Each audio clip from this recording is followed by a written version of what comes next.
paano nyo nasisigurado na kayo po ay ligtas na?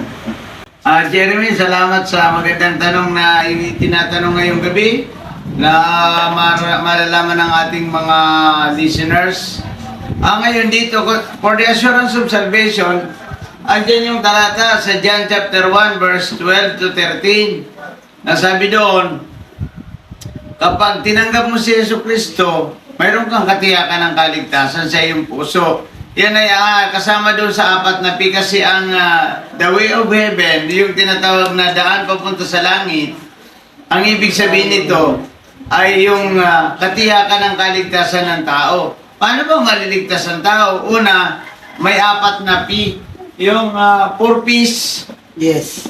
The way of heaven, yung daan papunta sa langit, 4 na P yun ang kailangan mong tandaan, Jeremy. Kung paano ako naligtas, ay nandun sa 4 na P. Una, pagsisisi sa kasalanan, dahil ang kasalanan natin, nagmana tayong lahat ng kasalanan. Pangalawa, pagtalikod doon sa kasalanan, yun ang hinihingi sa atin ng Diyos na tumalikod sa kasalanan. And then, pangatlong P, pagtanggap kay Kristo bilang Panginoon mo at tagapagligtas, bubuksan mo ang iyong puso at aanyahan si Kristo pang ikaw ay maligtas. And then, pangapat, for the assurance of salvation, pagsulat ng Diyos sa iyong pangalan sa aklat ng buhay. Ako, tinanggap kong personal, Jeremy, ang Panginoon noong 1984. At nabago ang aking buhay. The result of salvation is a changed life talaga. At ako ay nag-aaral ng 9 na taon para sa pastor.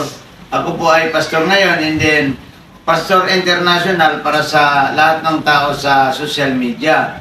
Kaya ang aking pangaral ay pangaral ito, tinawag ako ng Panginoon sa buong mundo. I'm sure, for the assurance of salvation. Ako'y tiyak ko na ako'y ligtas.